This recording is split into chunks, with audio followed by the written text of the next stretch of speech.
저는 오늘 거룩하고 복된 주일을 맞이해서 시돈의 공주와 또 시돈의 과부 이런 제목으로 하나님 말씀을 증거하도록 하겠습니다.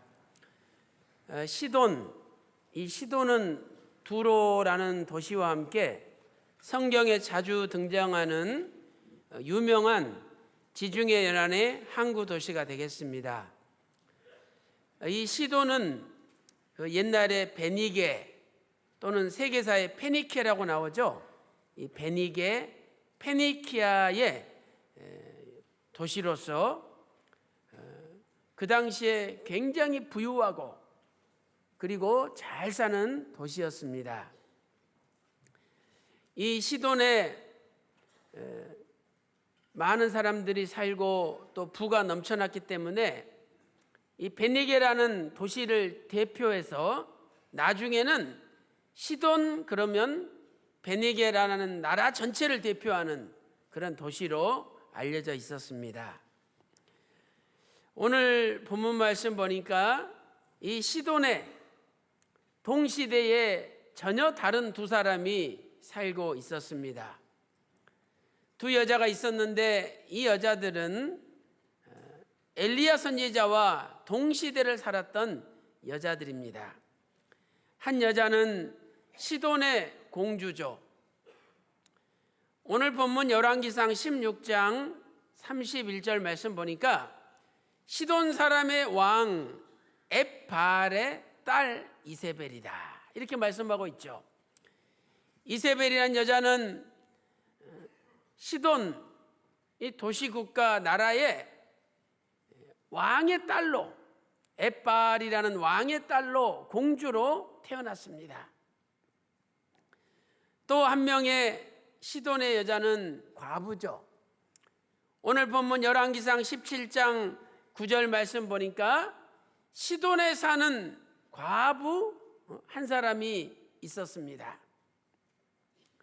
오늘 두 사람은 엘리야 선지자와 함께 동시대를 살면서 너무나 다른 신앙의 모습을 보여주고 있습니다.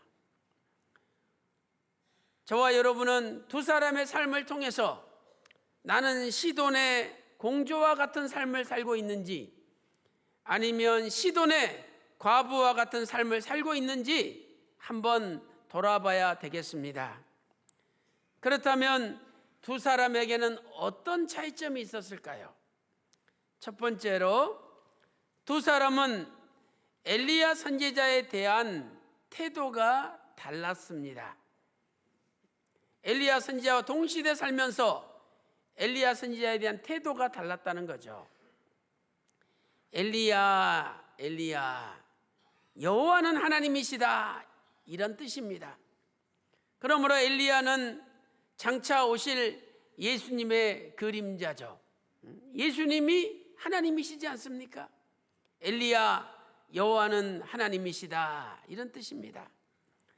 첫 번째로 시돈의 공주 이세벨은 엘리야 선지자를 죽이려고 했습니다. 엘리야 선지자는 갈멜산에서 거짓 선지자 850명과 대결을 하였습니다.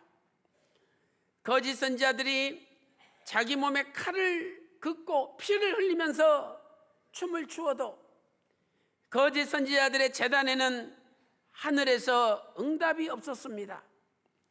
그러나 엘리야 선지자의 제단에 물을 부었지만 하늘에서 불이 내려와 그 물을 다 핥아버리고 심지어 또랑의 물까지 핥아버렸습니다.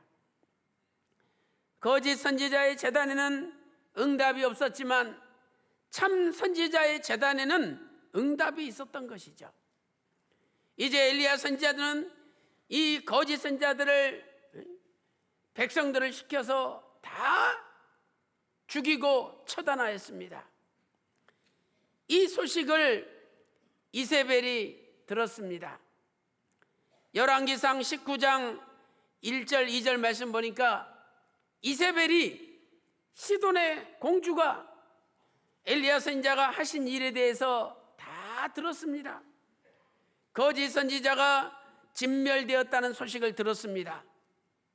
그리고 나서 사자를 엘리야 선지자에게 보냈습니다. 열왕기상 19장 3절 4절 말씀 보세요. 야 엘리야야, 네가 내 상에서 먹는 거짓 선지자들을 다 죽였어. 내일 이맘때 너도 저들과 같이 네 생명을 목숨을 잃으리라. 이렇게 위협하였다라고 열왕기상 19장 3절 4절에 말씀하고 있습니다. 시돈의 공주는 하나님이 쓰시는 하나님의 사람 엘리야를 죽이려고 했습니다. 시돈의 공주 이세벨은 하나님의 뜻을 거역하고 하나님의 사람들을 죽이려 했다는 것을 알 수 있습니다. 두 번째, 시돈의 과부는 어떠했습니까? 시돈의 과부는 엘리야 선지자를 공궤하였습니다. 공궤. 하나님께서 엘리야 선지자를 그리 시냇가로 보내서 까마귀를 보내가지고 먹을 것을 주셨죠. 그런데 기근이 심해지니까 그리 시냇가도 말랐습니다. 그때 하나님께서 엘리야 선지자를 시돈 땅에 사르밧이라는 곳의 과부에게 보냈습니다. 열왕기상 17장 9절 오늘 본문 말씀 보세요. 너는 일어나 시돈에 속한 사르밧으로 가서 거기 유하라. 내가 그곳 과부에게 명하여 너를 공개하게 하리라. 하나님께서 말씀하셨습니다. 그런데 이 과부는 엘리야 선지자를 공개할 만한 형편이 못 되었습니다. 열왕기상 17장 12절 말씀 보세요. 통에 밀가루 조금 한 움큼 있고 병에 기름이 조금 있는 너무너무 가난한 여자였습니다. 하나님께서는 이 가난한 여자에게 엘리야 선지자를 보내서 엘리야 선지자를 공개하도록 하셨던 것이죠. 오늘 시돈의 공주는 엄청난 재물을 가지고 왕비가 되어서 부귀영화와 엄청난 재물을 누리고 살고 있었습니다. 그러나 그녀는 오히려 엘리야 선지자를 죽이고 하나님의 뜻을 대적하는 데 앞장섰습니다. 반면에 시돈의 과부는 먹을 것이 없는 가난한 사람이었습니다. 남편을 잃고 아들과 같이 사는 불쌍한 여자였습니다. 그러나 그 여자는 오히려 하나님의 뜻을 붙잡고 하나님의 사람을 공개하는 믿음의 삶을 살았습니다. 사랑하는 성도 여러분, 오늘 저와 여러분은 시돈의 공주와 같은 삶을 살고 있습니까? 아니면 시돈의 과부와 같은 삶을 살고 있습니까? 바라옵기는 오늘 저와 여러분은 신령한 시돈의 과부가 되어서 하나님의 뜻을 붙잡고 하나님의 교회를 공개하는 데 앞장서는 저와 여러분이 다 되시기를 주님의 이름으로 축원합니다. 큰 두 번째로, 두 사람은 물질에 대한 태도가 달랐습니다. 두 사람은 물질에 대한 태도가 달랐습니다. 첫 번째로, 시돈의 공주는 나봇의 포도원을 빼앗았습니다. 시돈의 공주 이세벨은 북이스라엘의 왕이었던 아합 왕과 결혼하였죠. 이 북이스라엘의 아합 왕이 언제부터 언제까지 통치했습니까? 주전 873년부터 주전 852년 상반기까지 통치를 하였습니다. 이 유명한 북이스라엘 아합 왕의 부인이 바로 시돈의 공주 이세벨이 된 거죠. 어느 날 아방이 자기 궁 옆에 있는 나봇의 포도원을 보니까, 야, 저거 내 정원 만들어 가지고 저기서 먹고 마시고 즐기면 좋겠다, 이런 생각이 들었습니다. 그래서 나봇을 불러 가지고 너한테 속한 그 포도원을 나를 달라 요청했습니다. 아니, 한 나라의 왕이 땅을 달라고 그러는데 어떤 사람이 거역할 수가 있겠습니까? 이것은 자신의 권력과 자신의 자리를 이용해서 가진 것 없고 불쌍한 사람들에게 오늘날로 말하면 갑질을 하는 거죠. 그러나 나봇은 굉장히 용기 있는 사람이었습니다. 그는 일국의 왕보다도 만왕의 왕 되시는 하나님을 두려워하는 사람이었습니다. 그래서 왕이시여, 조상들 대대로 내려오는 이 유업을 왕에게 주는 것을 하나님께서 금하십니다. 그래서 내가 줄 수 없습니다. 아주 용기 있게 발언을 하였습니다. 그 말씀이 열왕기상 21장 3절에 기록되어 있습니다. 왜 나봇은 거절했습니까? 그는 일국의 왕보다도 만왕의 왕 되신 하나님을 두려워했고, 그는 왕의 말보다도 전능하신 하나님의 말씀을 두려워했기 때문이죠. 레위기 23장 25장 23절을 보세요. 레위기 25장 23절에 이렇게 말씀하고 있습니다. 토지는 영원히 팔지 말라. 토지를 영영히 팔지 말 것은 다 내 것임이니라. 모든 토지가 하나님 겁니다. 하나님이 각 지파에게 땅을 분배해 줬습니다. 그러므로 대대로 내려오는 유업은 하나님 정하신 것이니까 절대 팔면 안 된다, 하나님의 명령이었습니다. 이때 아하방의 부인 이세벨, 시돈의 공주가 남편한테 이야기합니다. 여보, 근심하지 말라고. 내가 나봇한테 포도원을 뺏어가지고 당신 주겠다고. 그래서 이세벨이 거짓 증인 두 사람을 세웠습니다. 깡패 같은 비류들을 불러가지고, 야, 너희들 거짓 증인해라. 저 나봇이 하나님을 저주하고 왕을 저주했다라고 이야기해라. 그래가지고 하나님 저주했다는 핑계를 덮어 씌워가지고 모함해서 나봇을 죽였습니다. 그 죽인 여자가 바로 이세벨이에요. 나봇이 죽은 다음에 이세벨이 그냥 기쁜 얼굴로 남편한테 와서, 여보, 나봇 죽였어 내가. 빨리 일어나서 그 포도원 가져가. 얼마나 어리석은 일이고 얼마나 부끄러운 일입니까? 이세벨은 나라의 왕비로서 최고의 권력과 부귀 영화를 누리는 사람이었습니다. 그러나 그녀는 가난하기 그지없는 가난한 나봇의 포도원을 빼앗아 죽이기까지 하는 비굴한 여자였습니다. 그 마음에 욕심이 가득 찬 탐욕스러운 여자였던 것이죠. 이대지 두 번째로, 시돈의 과부는 자신의 물질을 하나님께 다 바쳤습니다. 시돈의 과부는 자신의 물질을 하나님께 다 바쳤습니다. 기근을 당하여 먹을 것이 없었죠. 통에 밀가루 한 움큼, 기름 조금 있었습니다. 열왕기상 17장 12절에 기록되어 있죠. 오죽했어야 그것 가지고 마지막으로 떡 만들어 먹고 아들하고 죽으려고 결심한 거예요.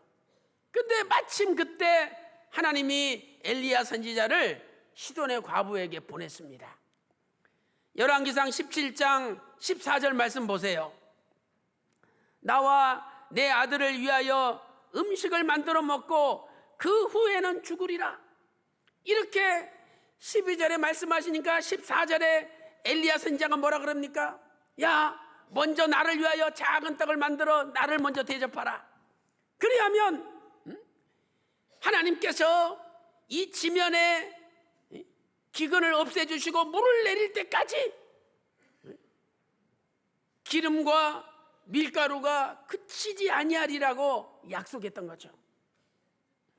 열왕기상 17장 14절 말씀 보세요. 이스라엘의 하나님 여호와의 말씀이 나 여호와가 비를 지면에 내리는 날까지 그 통의 가루는 다하지 아니하고 그 병의 기름은 없어지지 아니하리라. 이스라엘의 하나님 여호와의 하나님의 말씀이, 이 말씀에 그냥 과부는 아멘하고 모든 걸 내려놓고 순종했습니다. 그리고 자신이 가진 남아있는 한 움큼 밀가루, 병의 기름 조금 가지고 작은 떡을 만들어서 엘리야 선지자에게 먼저 공개한 거죠.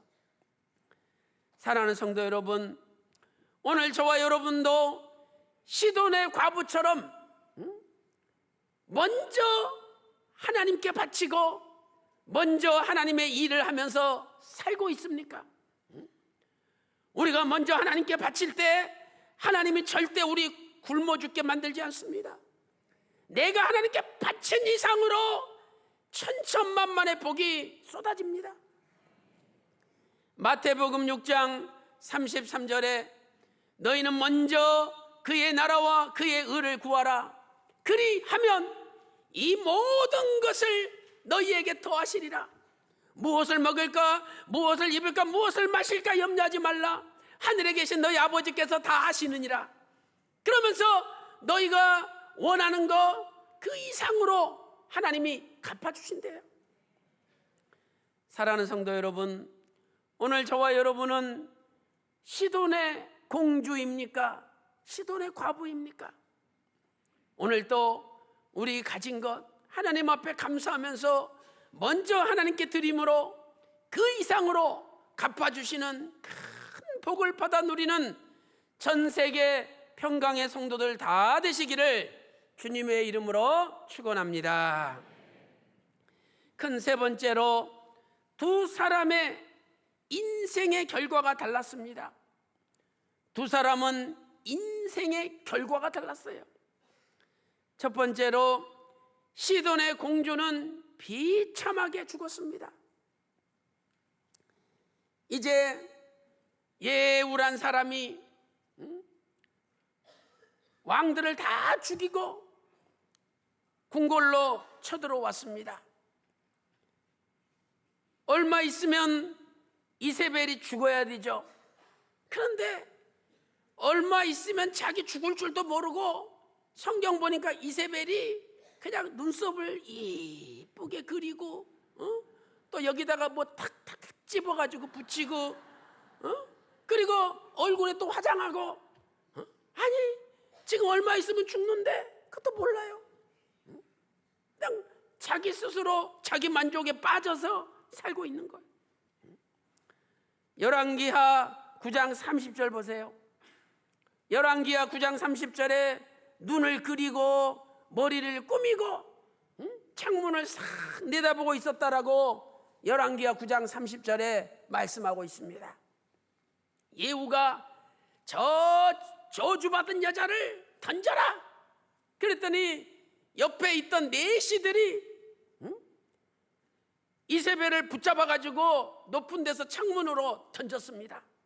그러니 온몸이 다 피투성이가 돼가지고 담벼락에 피가 튕기고 말에 튀겼어요.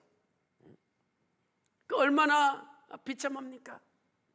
그런데 예후가 열왕기하 9장 35절 보면 예후가 그 죽은 이세벨을 다시 짓밟았대요. 그 성경 보니까 짓밟은 다음에 이세벨의 머리하고 또 발, 손바닥밖에 안 남았대요. 그러니 자기 발로 밟았으면 그렇게 되겠습니까? 완전히 병거 마차를 타고 쫙 가면서 짓밟은 거예요. 실로 이세벨의 마지막은 너무나 비참하고 우리가 눈으로 쳐다볼 수도 없는 그런 죽음을 맞이하고 말았습니다. 두 번째, 시돈의 과부는 어떻게 되었습니까? 시돈의 과부는 날마다 기적을 맛보며 살았습니다. 날마다 하나님의 기적을 맛보며 살았습니다. 열왕기상 17장 16절 말씀 보니까 엘리야가 말한 것과 같이 병에 기름이 떨어지지 아니하고 통에 밀가루가 떨어지지 않았습니다. 그 기간이 3년 6개월이죠. 야고보서 5장 17절에 3년 6개월이라는 기간이 정확하게 명시되어 있습니다. 이 3년 6개월은 장차 하나님의 백성들이 세상 종말에 당할 후 3년 반의 그림자입니다. 분명히 이 세상 종말에 적그리스도가 세상을 통치하고 우리를 핍박하는 후 3년 반이라는 기간이 있습니다. 요한계시록 12장 6절에서는 이 기간을 1260일로 표현하고 있습니다. 또한 요한계시록 13장 5절에는 42달이라고 표현하고 있죠. 42달이 3년 6개월 아닙니까? 또한 요한계시록 12장 14절에서는 한 때와 두 때와 반 때라고 말씀하고 있죠. 한 때, 두 때를 합치면 세 때죠. 세 때 반이니까 3년 반을 이야기하는 거예요. 이렇게 분명히 적그리스도가 지배하는 엄청난 환란의 기간이 지구상에 닥친다는 거죠. 그런데 이 과부는 통에 밀가루가 끊어지지 않고 병의 기름이 끊어지지 않아서 3년 6개월을 하늘 양식을 먹고 견딜 수가 있었습니다. 마찬가지로 우리가 후 3년만 환란을 당한다 할지라도 신령한 하늘 양식, 하나님 말씀을 먹은 저와 여러분은 마지막 환란을 반드시 통과하는 것입니다. 사랑하는 성도 여러분, 열왕기상 17장 22절 말씀 보세요. 또 한 번의 기적이 일어납니다. 이 과부의 아들이 갑자기 죽었습니다. 그런데 엘리야 선지자가 하나님 앞에 간절히 기도했더니 하나님이 그 아이의 혼을 돌아오게 하셔서 아이가 살아났다라고 열왕기상 17장 22절에 말씀하고 있죠. 이 과부의 인생은 파란만장합니다. 오죽했어야 과부 돼서 그 남은 것 가지고 마지막 먹고 죽으려고 그랬습니까? 또 자기 아들이 갑자기 죽었어요. 파란만장하죠. 그러나 그 어려운 순간순간마다 하나님께서 도와주시고 하나님께서 기적을 베풀어 주심으로 그 후 3년 반과 같은 3년 6개월의 엄청난 기근의 시대에 이 시돈의 과부는 살아남았습니다. 사랑하는 성도 여러분, 우리의 인생은 길지 않습니다. 어느새 이제 우리는 나이가 60, 70, 80, 90이 되고 인생을 정리해야 될 시간이 다가오고 있습니다. 과연 우리는 시돈의 공주와 같이 살아야 되겠습니까? 시돈의 과부와 같이 살아야 되겠습니까? 비록 우리가 가난하고 과부처럼 남편도 없고 가진 것도 없다 할지라도, 그러나 하나님의 뜻을 붙잡으면 하늘 양식을 주시고 죽었던 아들을 살려주심으로 우리가 파란만장한 인생이지만 날마다 하나님의 기적을 맛보며 살 줄로 믿습니다. 그래서 우리 앞에 후 3년만과 같은 엄청난 환란이 닥친다 할지라도 우리는 죽지 않고 살아남아 변화의 주인공들이 되는 겁니다. 사랑하는 성도 여러분, 시돈의 과부처럼 낙심하지 말고 먼저 하나님의 뜻을 붙잡고 충성하는 저와 여러분이 다 되시기를 주님의 이름으로 축원합니다. 결론적으로 하나님은 수많은 여자 가운데 시돈의 과부에게 찾아오셨습니다. 하나님께서는 수많은 여자 가운데 시돈의 과부에게 찾아오셨습니다. 당시에 시돈에 얼마나 많은 여자들이 있습니까? 또 팔레스타인에 얼마나 많은 여자가 있었습니까? 유대인들 가운데 얼마나 많은 여자들이 있었습니까?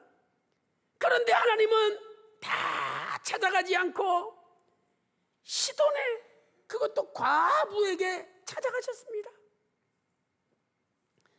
누가복음 4장 25절 26절에 말씀하고 있죠.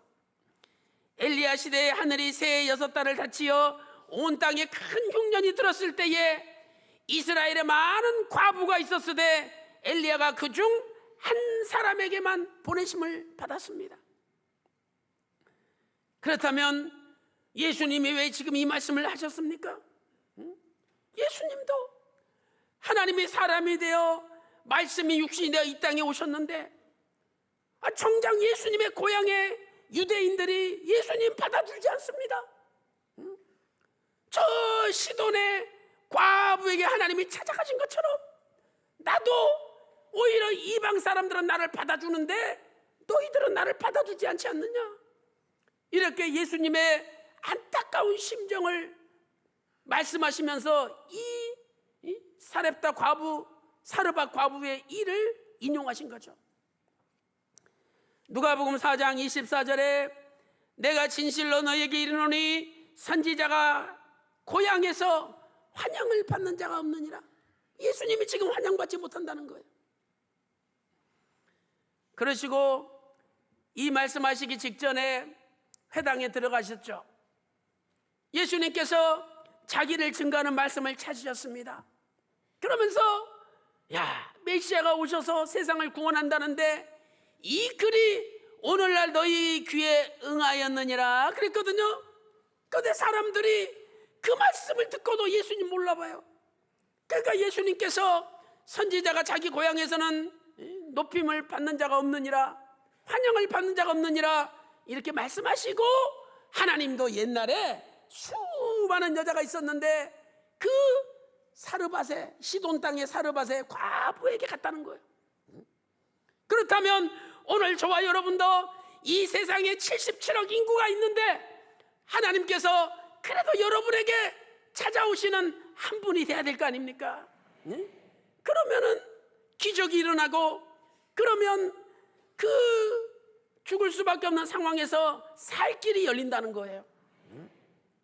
사랑하는 성도 여러분, 시돈 땅 사르밧의 과부였죠. 사르밧이 무슨 뜻일까요? 사르밧, 히브리어로 사르파트라고 그러는데 이것은 용광로, 재련소, 녹이는 곳 이런 뜻이에요.